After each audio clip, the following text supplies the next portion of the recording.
Hello everyone, आज हम class 5 English की यूनिट 7 की टॉपसी टर्फी लैंड इस पोएम को पढ़ेंगे। यह एक फनी पोएम है जिसमें कि बताया गया है कि जब सब चीजें अस्त व्यस्त हो जाती हैं, उल्टी पुल्टी हो जाती हैं, तो किस प्रकार से महसूस होता है।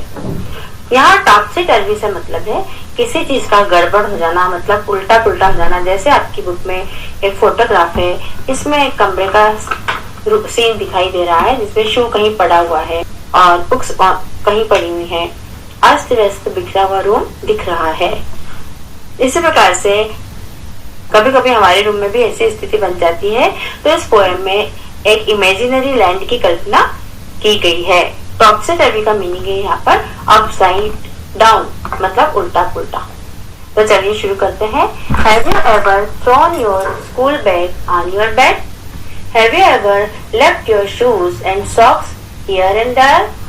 Have you ever played with your ball in your room? Does your room sometimes look like this?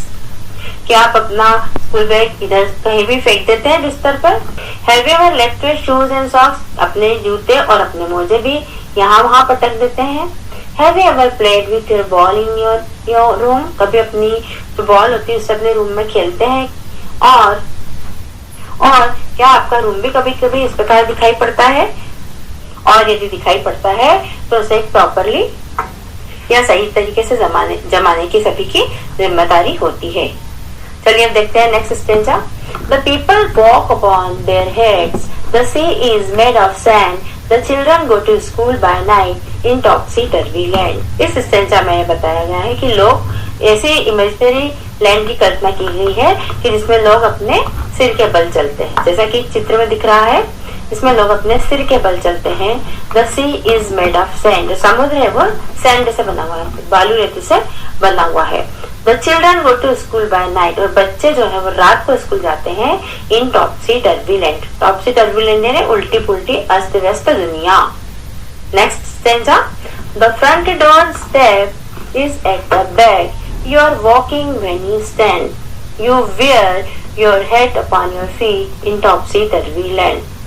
इस अस्त व्यस्त दुनिया में, इमेजिनरी लैंड में जो घर होते हैं उनका जो फ्रंट डोर होता है वो पीछे की तरफ होता है। और जब खड़े होते हैं तब चलने लगते हैं। जब कोई खड़ा होता है तब वो चलने लगता है। और लोग वहां पर जो हैट होती है उसे पैरों में पहनते हैं। तो वो टॉपसी-टर्वी लैंड अस्त व्यस्त दुनिया की इस स्टेंजा में ये कहा गया है। Next stanza. And buses on the sea you will meet, while pleasure boats are planned to travel up and down the streets of topsy-turvy land. Buses जो है समुद्र में चलती हैं और कभी कभी बोट्स भी चलती हैं। बोट्स कहाँ चलती हैं? जो कि रोड पर चलती हैं। गलियों में ऊपर या नीचे जाने के लिए बोट को चलाया जाता है। बच्चे बोट से ही स्कूल जाते हैं। और वो बोट कहाँ चलती है? रोड पर चलती है। Next stanza. यू पे for what you never get, I think it must be grand. जब वहां पर जो भी खरीदारी करते हैं आपको उन चीजों के लिए भी पे करना पड़ता है जो आपको कभी भी नहीं प्राप्त होती, मतलब कभी भी नहीं मिलती हैं। For where you go you are coming back in topsy-turvy land. और जब वहां जाते हैं तो ऐसा लगता है आप वहां से लौट रहे हैं। तो वो टॉपसी-टर्वी लैंड की इस प्रकार से कल्पना की गई है। इस पोएम को लिखा है H.E. विल्किंसन ने। चलिए अब इसके फिर से न्यू वर्ड्स देख लेते हैं। टॉपसी-टर्वी मीन्स अपसाइड डाउन, मतलब उल्टा पुल्टा। नेक्स्ट है pleasure. Pleasure means feeling of enjoyment, मतलब खुशी के पल। ग्रैंड मतलब बहुत बड़ा। Now question answers. Question 1. When do children go to school in topsy-turvy land? topsy-turvy land में बच्चे स्कूल कब जाते हैं? Answer. In topsy-turvy land, children go to school at night.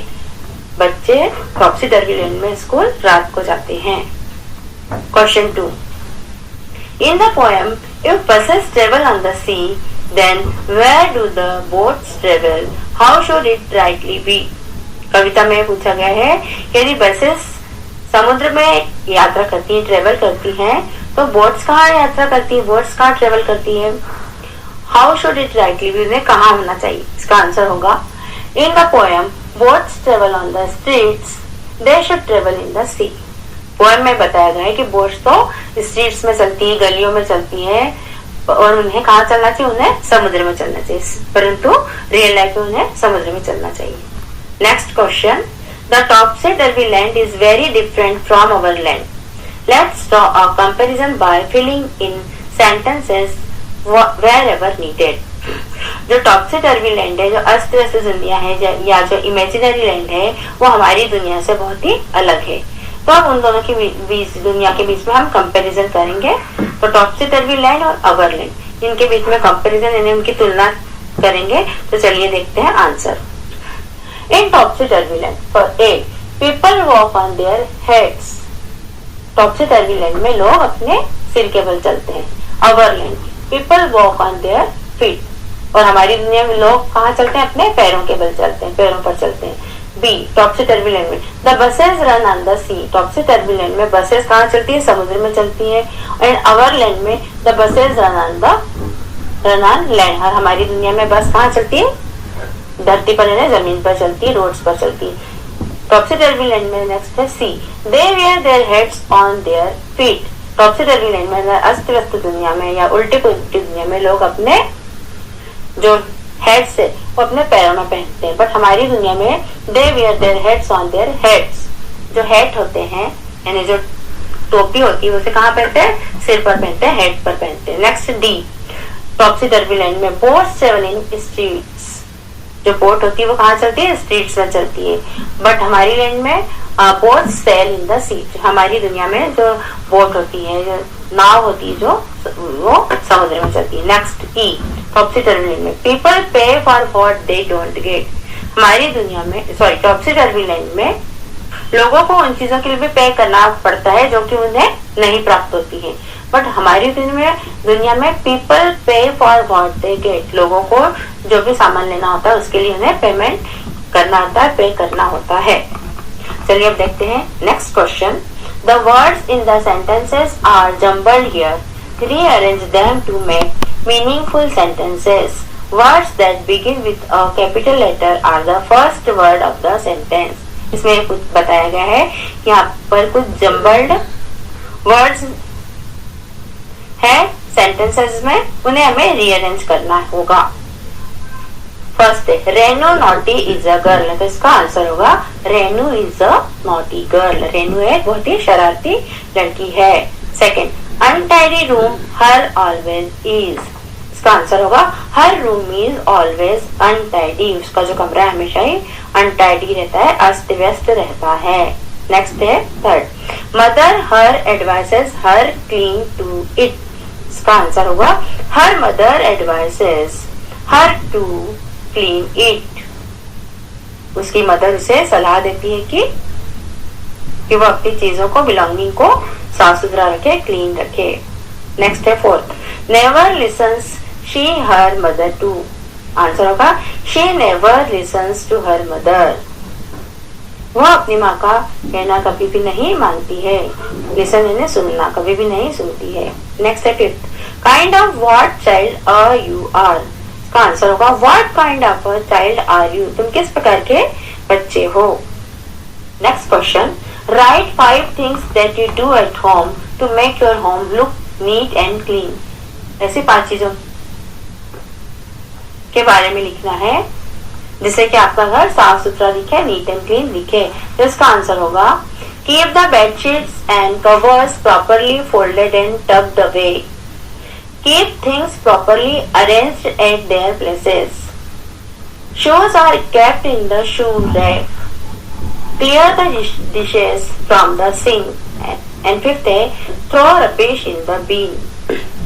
इसका हिंदी में अनुवाद ये होगा कि आपके घर में जो भी आप बेडशीट बिछाते हैं या बेड कवर बिछाते हैं उन्हें प्रॉपरली फोल्ड करके रखें और टक दबे करके रखें, अच्छे से गद्दे के अंदर दबा कर रखें बेडशीट को, और सभी चीजों को उनकी प्रॉपर प्लेस पर रखें। जैसे चाबी को एक प्रॉपर प्लेस पर ही हमें रखना चाहिए, लोगों के चश्मे हैं, घड़ी, उन्हें भी प्रॉपर प्लेस पर रखना चाहिए ताकि यदि जब जरूरत हो तो ढूंढने में मुश्किल ना हो, वो समय पर सही जगह पर मिल जाए।